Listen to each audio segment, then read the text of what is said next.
Shalom. Selamat pagi. Pagi. Baik, sebelum kita memulaikan kebaktian kita pada pagi ini, mari kita membacakan pewarta jemaat. Pertama, dimohon kepada seluruh warga jemaat yang hadir pada hari ini untuk menaati protokol kesehatan yang telah ditetapkan. Gunakan masker dengan tepat selama beribadah.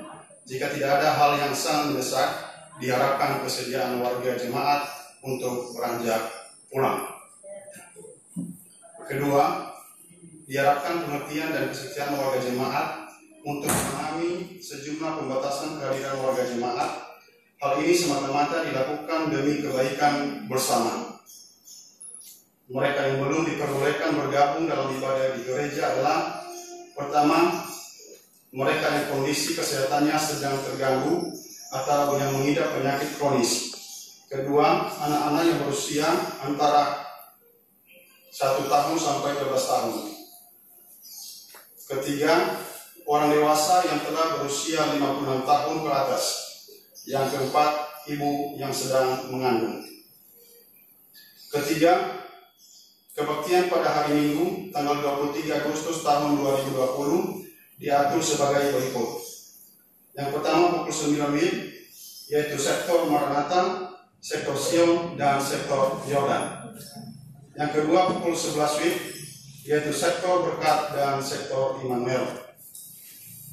Yang keempat adalah gereja kita akan memulai renovasi gedung gereja dan ditandai dengan peletakan batu pertama yang dilaksanakan pada Minggu tanggal 13 September 2020. Terkait dengan hal itu, seluruh barang dan inventaris gereja terpaksa dikumpulkan di dalam gereja.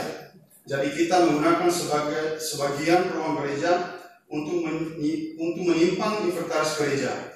Kepada seluruh warga jemaat dimohon untuk memenuhi kondisi seperti ini. Kiranya kita tetap dapat melaksanakan ibadah dengan hikmat. 5. Pemberkatan nikah.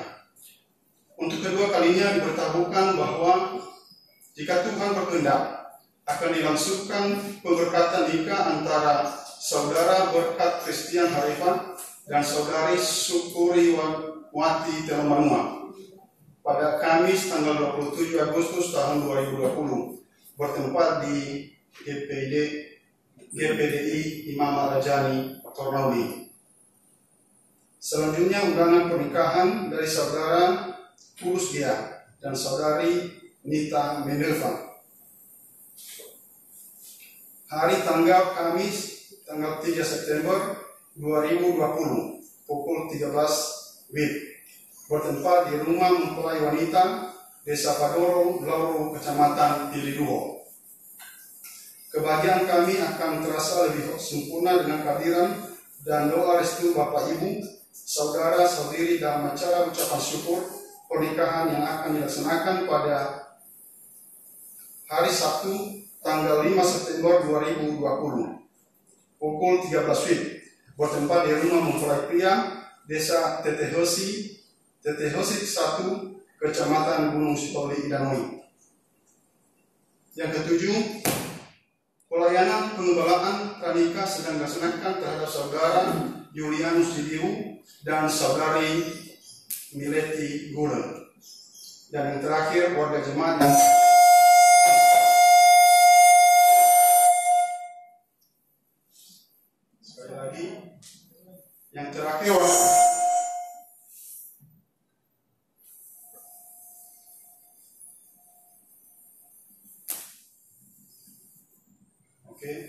warga jemaat yang telah mengumpulkan persembahan syukur dalam ibadah di rumah sepanjang beberapa minggu yang lalu dipersilakan untuk menyampaikannya kepada bendahara jemaat.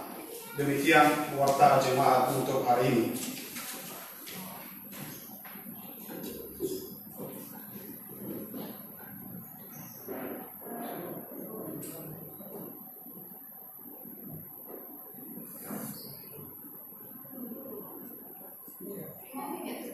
Baik,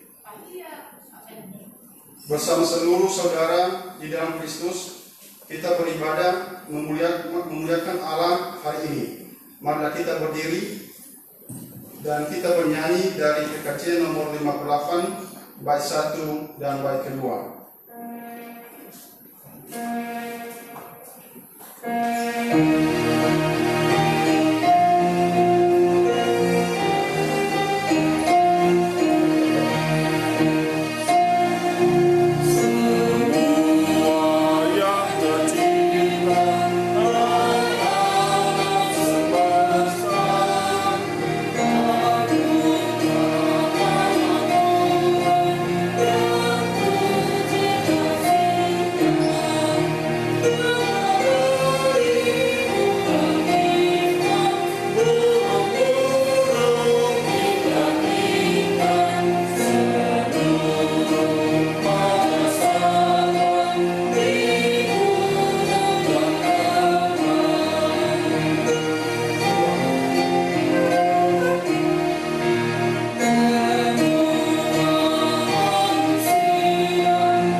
Pertolongan kita adalah dalam nama Tuhan yang menjadikan langit dan bumi. Damai Kristus beserta kita.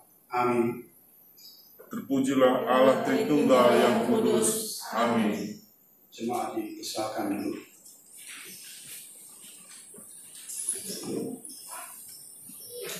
Marilah kita merendahkan diri di hadapan Tuhan, mengaku segala dosa kita dan memohon pengampunannya.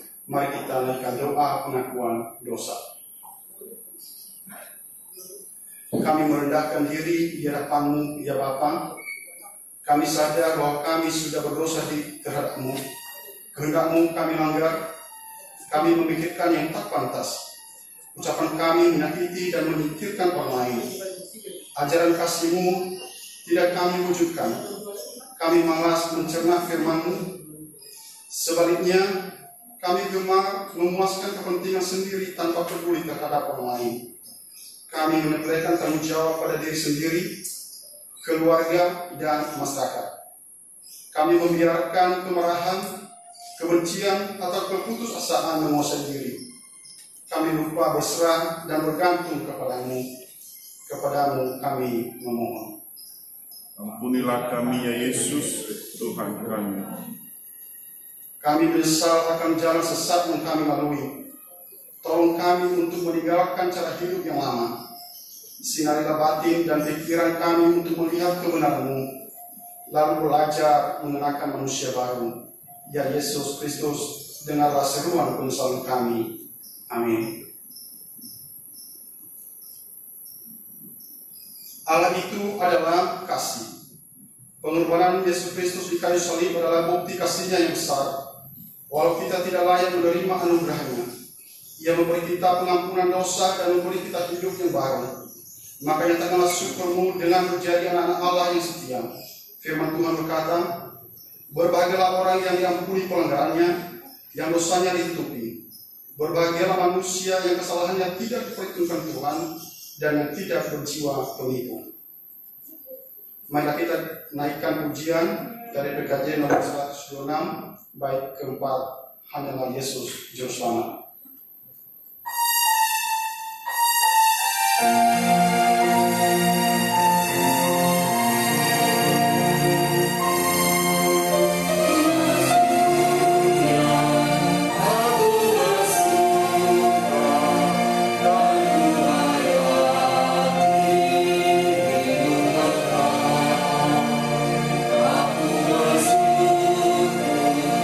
Atas nama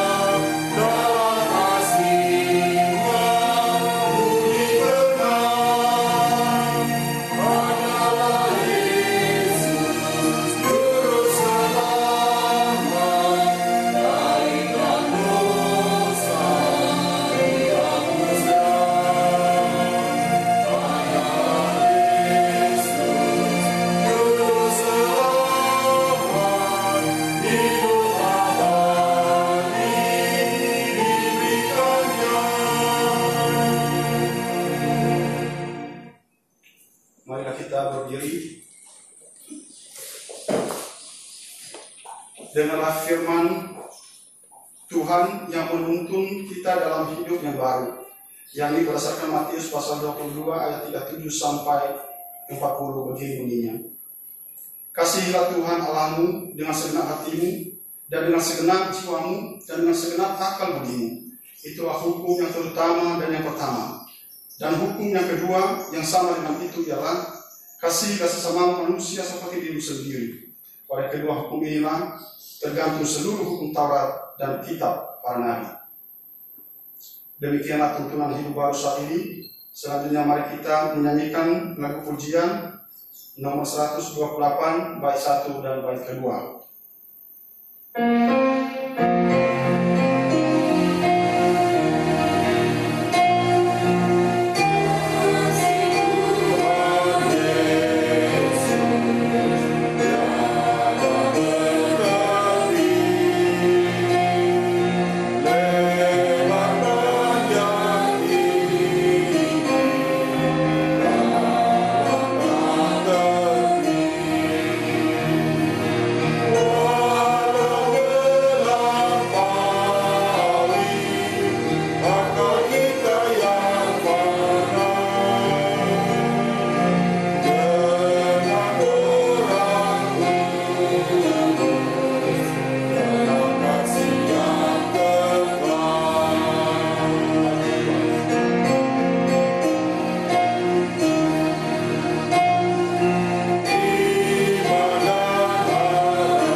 Saudara sekalian, marilah kita bersama-sama mempersiapkan diri kita untuk membaca dan merenungkan firman Tuhan.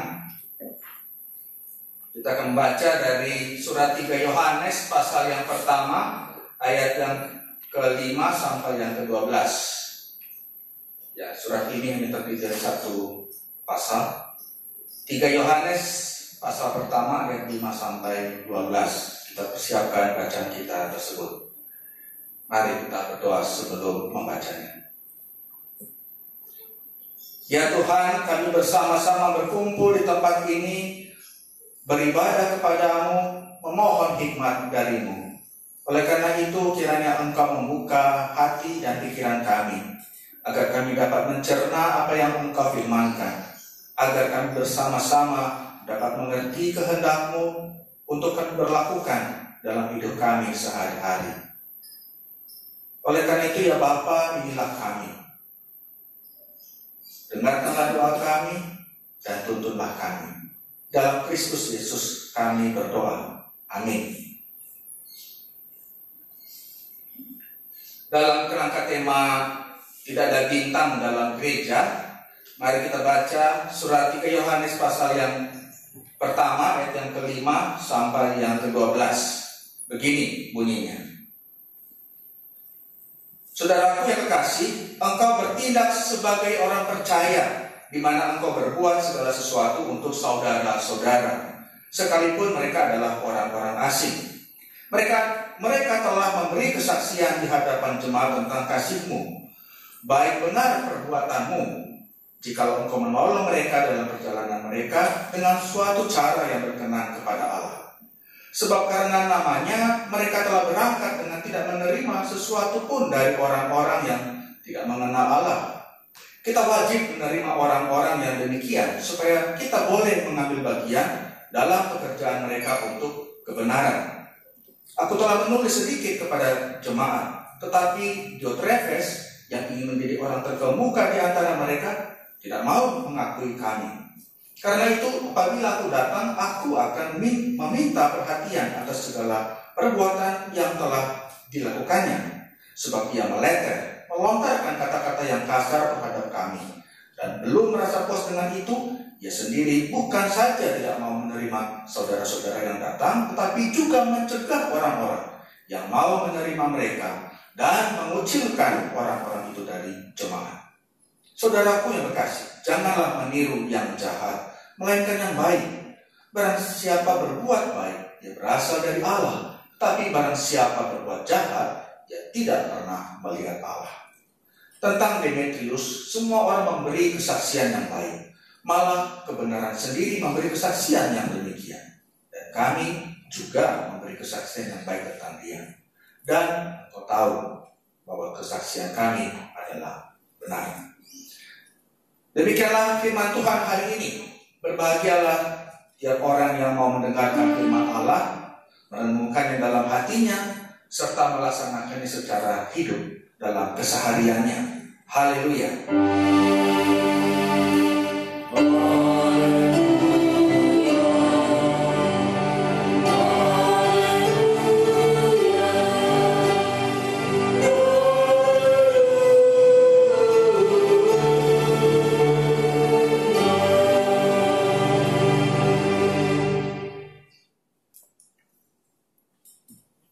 Saudara-saudari, ibu dan bapak, juga anak-anak sekalian termasuk yang ada di rumah masing-masing dalam ibadah online, Tuhan memberkati kita sampai saat ini.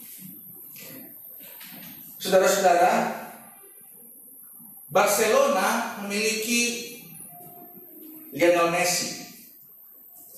Liverpool punya Virgil van Dijk, saya kurang mahir membacanya. Bayern Munchen punya Lewandowski. Messi, Van Dijk, dan Lewandowski itu adalah para bintang di arena sepak bola. Mereka ada di dalam kelompok elit pesepak bola dunia zaman sekarang. Namun sehebat apapun seorang bintang sepak bola, ia tak mungkin menjadi seorang bintang kalau dia tidak ada di dalam suatu kesebelasan atau dalam suatu tim. Ia bisa menjadi bintang justru karena ia memberi dirinya sebagai bagian di dalam tim. Ia menjalin kerjasama dengan rekan satu timnya dan mengoptimalkan talenta individualnya yang tentu mestinya selaras dengan kerja tim. Gereja atau suatu jemaat dapat ibaratkan dengan suatu kesebelasan. Suatu kesebelasan akan menjadi kuat ketika ia bergerak sebagai satu tim. Demikian juga halnya dengan gereja. Ketika tiap anggota ikut ambil bagian di dalam perannya masing-masing, maka tiap-tiap orang akan memberikan sumbangsinya bagi pertumbuhan jemaat tersebut. Suatu jemaat yang anggota-anggotanya saling menopang, saling menolong, pasti menjadi jemaat yang kuat. Namun berbeda dengan suatu kesebelasan, gereja atau suatu jemaat tidak memiliki bintang.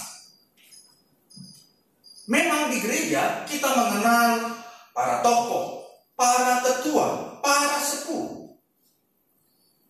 Mereka semua kita hormati karena peran, sumbangsi, dan pengaruh yang besar dalam perjalanan suatu gereja. Meskipun demikian, di dalam gereja Kristus hanya Kristuslah yang mendapat penghormatan tertinggi. Siapapun orangnya, sepanjang berada di dalam gereja Kristus, Dia adalah hamba Kristus. Peran kehambaan inilah yang agaknya sulit diterapkan oleh Diotrephes. Nama yang kita baca di dalam bacaan pada hari ini, pada ayat yang ke-9. Tidak banyak yang kita ketahui tentang Diotrephes. Mungkin dia adalah seorang tokoh atau seorang yang cukup berpengaruh di dalam jemaatnya. Namun ternyata kehadirannya tidak cukup memberi pengaruh yang baik. Penulis 3 Yohanes memandang Diotrephes sebagai orang yang suka menonjolkan diri. Dia ingin menjadi orang yang terkemuka. Justru hal ini bertolak belakang dengan prinsip Injil. Bukankah Tuhan Yesus pernah berkata, mengajarkan kepada murid-muridnya sebagai berikut? Barang siapa ingin menjadi yang terkemuka di antara kamu, hendaklah ia menjadi hamba untuk semuanya. Dalam gereja tidak ada bintang. Sebesar apapun jasa seseorang di dalam gereja, seluas apapun pengaruhnya, segigih apapun pelayanannya yang dilakukan, dia adalah hamba Kristus. Sebagai hamba Kristus, kita tidak mencari kemuliaan bagi diri kita sendiri. Tentu saja kita ingin karya dan pelayanan kita itu berlangsung baik. Kita bahkan boleh saja bangga bahwa apa yang kita lakukan itu memberi manfaat. Dan kita tidak boleh kecewa ketika usaha kita yang keras itu ternyata kurang dihargai. Namun dalam semuanya itu, kita menundukkan diri di dalam kuasa Kristus. Kristuslah yang menjadi fokus dari karya kita. Kristuslah yang hendak kita muliakan dalam karya kita. Meskipun mungkin kita disepelekan. Hanya Kristuslah pusat kita. Kristuslah sang bintang, bukan kita.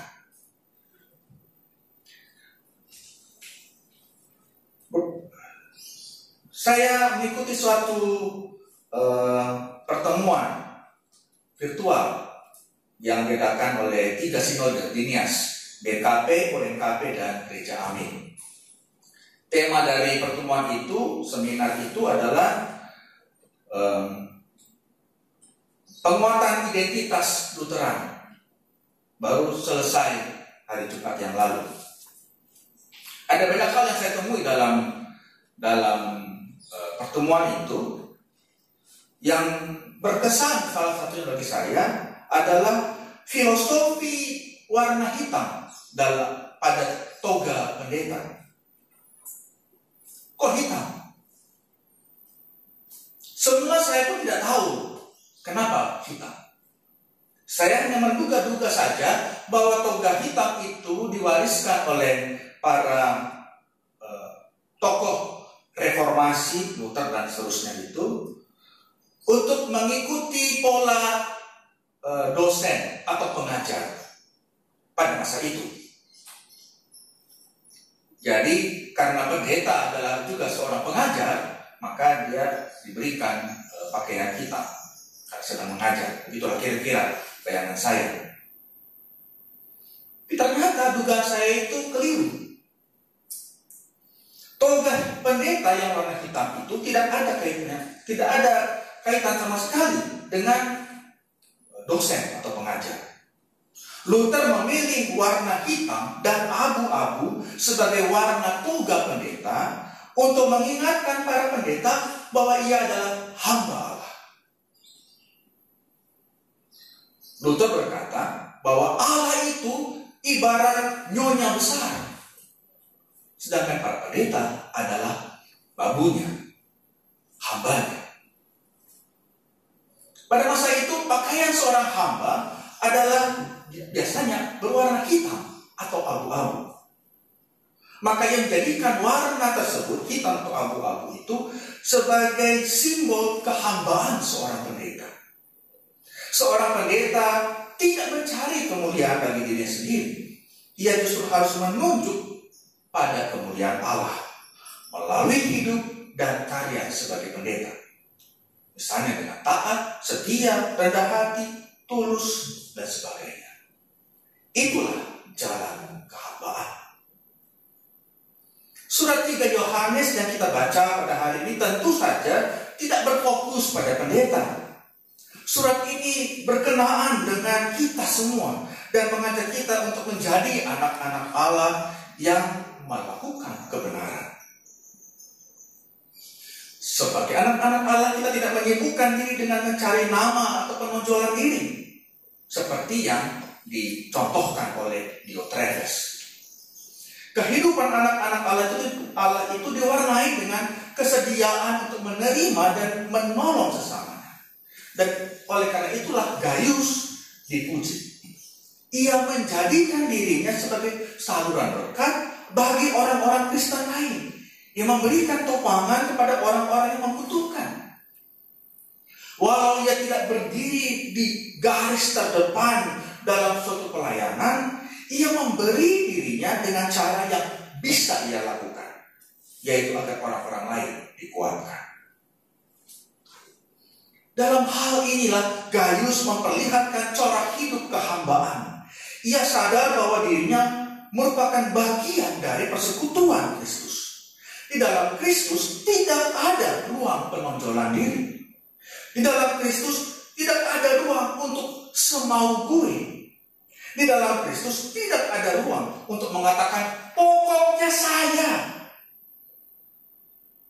Di dalam Kristus yang ada adalah kesediaan untuk berjalan bersama yang lain.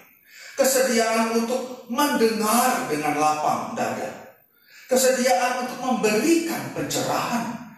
Kesediaan untuk mendukung dan menguatkan. Kesediaan untuk melakukan bersama-sama sebagai suatu kesatuan. Semua contoh kesediaan yang tadi mencerminkan jiwa yang mau menolong.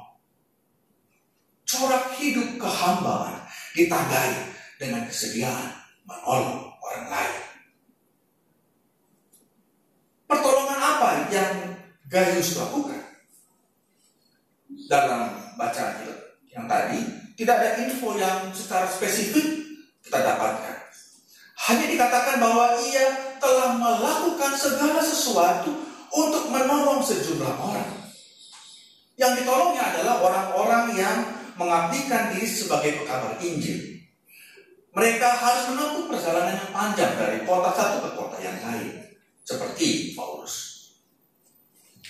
Di sini kita melihat bahwa Gaius membaktikan dirinya untuk menopang tugas pekabaran Injil. Dia sendiri bukan pekabar Injil. Dia tidak berada di garis terdepan pekabaran Injil. Tapi dia memberi dirinya sebagai latar belakang dari pekabaran Injil. Dan tidak hanya itu dipuji.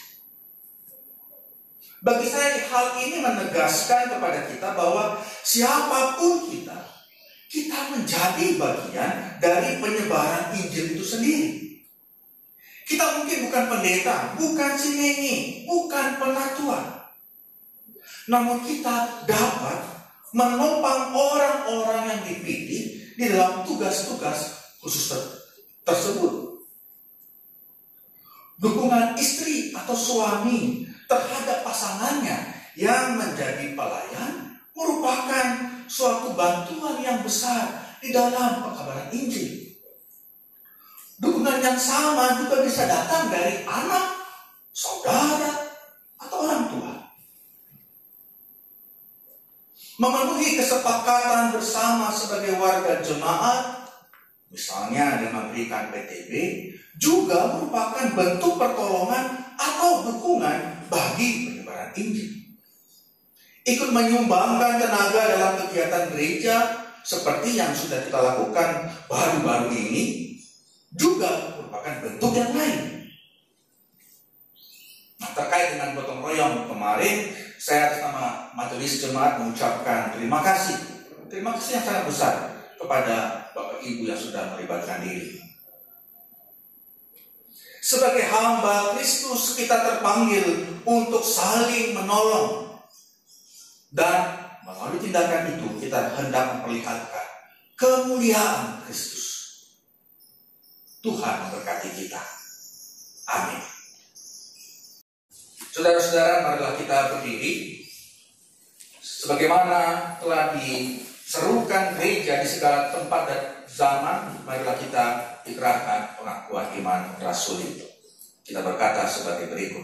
Aku percaya kepada Allah Bapa yang Maha Kuasa, Khalik langit dan bumi, dan kepada Yesus Kristus, Anak yang tunggal Tuhan kita, yang dikandung dari Roh Kudus, lahir dari anak darah Maria, yang menderita di bawah pemerintahan Pontius Pilatus, disalibkan, mati dan dikuburkan, turun ke dalam kerajaan maut. Pada hari yang ketiga, bangkit pula dengan orang-orang mati, naik ke surga, duduk di sebelah kanan Allah, Bapa yang Maha Kuasa, dan datang ke sana untuk menghakimi orang yang hidup dan yang mati. Aku percaya kepada Roh Kudus, gereja yang kudus dan am, persekutuan orang kudus, pengampunan dosa, kebangkitan daging, dan hidup yang kekal.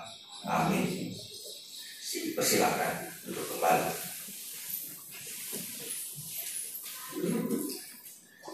Kini saatnya kita menyatakan syukur atas perbuatan Tuhan melalui pengumpulan persembahan.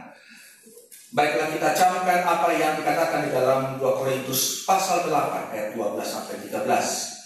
Sebab jika kamu rela untuk memberi, maka pemberian akan diterima. Kalau pemberian itu berdasarkan apa yang ada padamu, bukan berdasarkan apa yang tidak ada padamu.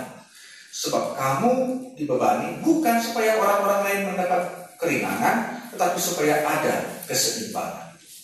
Saudara-saudara, kita mengumpulkan 3 jenis persembahan di depan di sini dalam 3 amplop: putih untuk pelayanan jemaat, coklat untuk pembangunan gereja, dan hijau dikhususkan untuk 2 hal yang akan kita bagi secara proporsional, yaitu untuk diakonia jemaat dan persembahan sinode. Untuk warga jemaat yang beribadah di rumah, harap juga menyesuaikan diri dengan 3 amplop yang sudah kita atur di gereja ini. Untuk pengumpulan kolekte ini, marilah kita menyerahkan dengan penuh sukacita sambil kita mendengarkan pujian yang dibawakan oleh prokantor.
Saudara-saudara, marilah kita bersama-sama menaikkan doa syafaat kita. Kita berdoa. Tuhan, bersama-sama kami hadir di tempat ini, memohon belas kasih-Mu dalam hidup kami masing-masing. Engkaulah yang kami rindukan dan yang kami harapkan, menopang kami dalam berbagai pergumulan yang kami hadapi dalam hidup kami ini. Tentu pergumulan masing-masing di tengah jemaat kami ini berbeda-beda. Tetapi Engkau Maha Kuasa. Engkau mengenal kami satu persatu. Engkau tahu apa yang kami butuhkan. Engkau tahu apa yang seharusnya menjadi berkat-Mu bagi hidup kami masing-masing. Oleh karena itu, biarlah pertama-tama kami memasrahkan diri di hadapan-Mu. Kami berpasrah pada tangan belas kasih-Mu itu. Dan kami tidak menonjolkan apa yang kami maui untuk diri kami. Sebaliknya kami lebih memilih apa yang Engkau maui bagi hidup kami. Kiranya iman kami terarah pada sikap tersebut. Apa yang Engkau maui dalam hidup kami, itulah yang kami jalani. Ya Bapa, dalam pekerjaan-pekerjaan kami, baik di rumah tangga maupun dalam keseharian kami mencari rezeki, Tuhan kiranya terus menopang. Kiranya kami dapat bekerja dengan baik. Kiranya kami dapat bekerja dengan tetap menjaga diri kami, supaya kami ikut di dalam upaya memutus rantai penyebaran COVID. Memang kami harus mengupayakan kehidupan keluarga kami. Kami mau menjadikan upaya kami itu membawa manfaat di tengah kehidupan kami bersama dengan keluarga. Namun biarlah juga kami tetap berjaga, tetap waspada, dan tidak menyepelekan kondisi-kondisi atau keadaan-keadaan di mana seharusnya kami menerapkan protokol kesehatan. Tolong kami ya Bapa, dan berilah kami hikmat dalam semuanya ini. Tolong tiap-tiap keluarga di dalam memelihara keharmonisan di tengah-tengah keluarga masing-masing.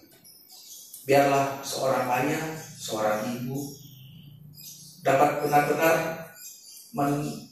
memainkan perannya dengan baik dengan keluarga, dan menjaga dan mengarahkan keluarga tersebut agar nama Tuhan lain juga dimuliakan dalam segala sesuatu.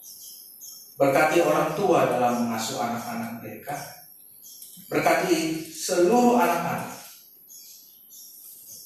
agar kiranya juga hubungan di antara saudara bersaudara terjalin dengan baik. Tolong anak-anak kami yang bersekolah, walaupun banyak di antaranya yang melakukannya secara virtual, dengan segala sesuatu yang harus dilakukan sesuai dengan cara virtual tersebut.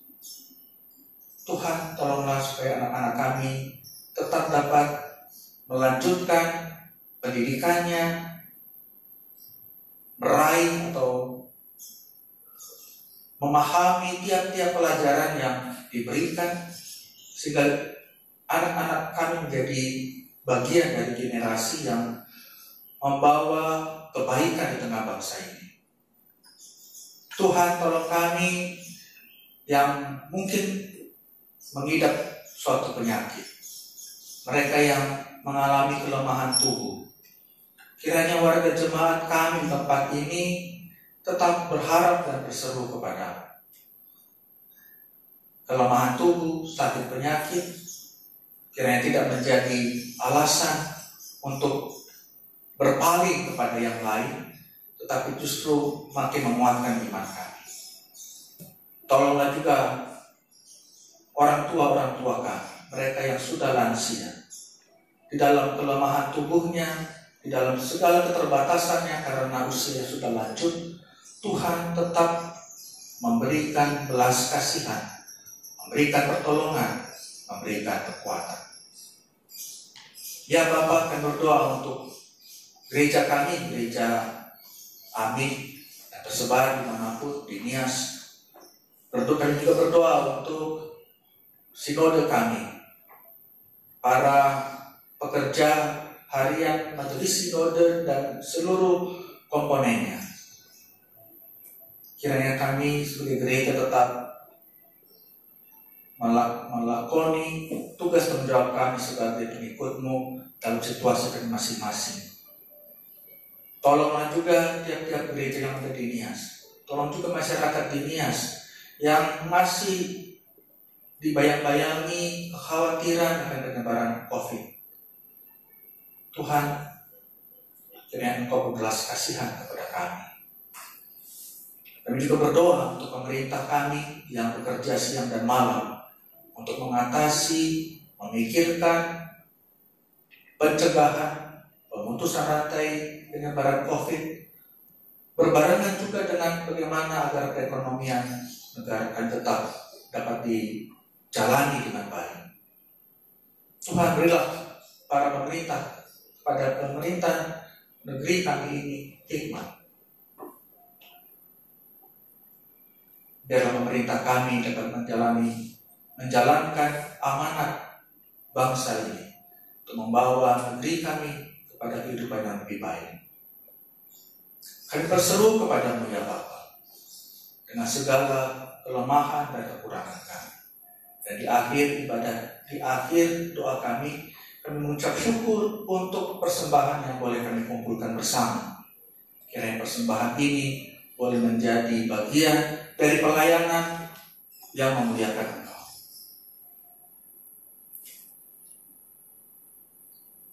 Tuhan, kami percaya pada belas kasih-Mu yang besar dan pada janji-Mu untuk selalu bersama dengan kami.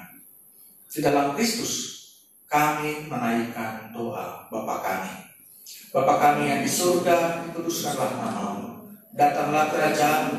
Jadilah kehendak-Mu di bumi seperti di surga. Berikanlah kami pada hari ini makanan kami secukupnya. Dan ampunilah kami akan segala kesalahan kami, seperti kami juga mengampuni orang yang bersalah kepada kami. Dan janganlah bawa kami ke dalam pencobaan, tapi lepaskanlah kami dari yang jahat, karena Engkau yang mempunyai kerajaan dan kuasa dan kemuliaan sampai selama-lamanya. Amin. Saya mengundang kita semua untuk berdiri. Kita akhiri ibadah pada hari ini dan kita lanjutkan dengan ibadah yang sejati dalam kehidupan nyata di tengah dunia. Kita harus membawa berita.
Saudara-saudara, kembalilah dalam hidupmu sehari-hari dan tunaikanlah iman Kristianimu di dalam perbuatan yang penuh dengan sukacita dan kesungguhan demi Kristus Yesus Tuhan kita. Maka terimalah berkat Allah. Anugerah Tuhan Yesus Kristus, kasih Allah Bapa dan persekutuan Roh Kudus menyertai kamu sekalian dari sekarang hingga Tuhan datang kembali. Amin.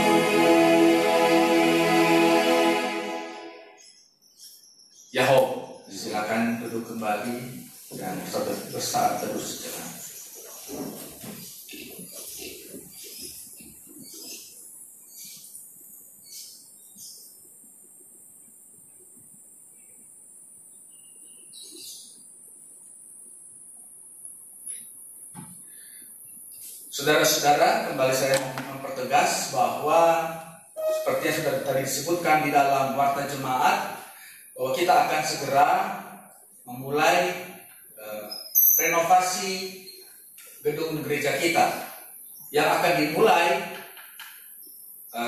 dari tapak tanah kita yang di sebelah sana. Jadi untuk sementara gedung ini masih tetap bisa kita gunakan, tapi seluruh bangunan, ruang sekolah minggu, kantor gereja itu akan dibongkar semua. Kita berdoa bersama agar rencana ini boleh berjalan dengan baik. Dan karena itu juga kita semua berharap kita bisa bergandeng tangan bersama-sama untuk segala hal, untuk hal ke depan yang mungkin ada banyak hal yang perlu penyesuaian ke depan. Jadi kami mohon kerjasama dan juga pengertian dari Bapak Ibu sekalian. Bapak Ibu yang ada di rumah, inilah kita yang akan memulai renovasi gereja ini. Walaupun mungkin ada di rumah, tapi kami mohon supaya juga Bapak Ibu berdoa bagi kelanjutan usaha atau rencana kita ini. Terima kasih. Baik, mari kita saling bersalaman dengan mengadupkan tangan. Mama Albert, mari.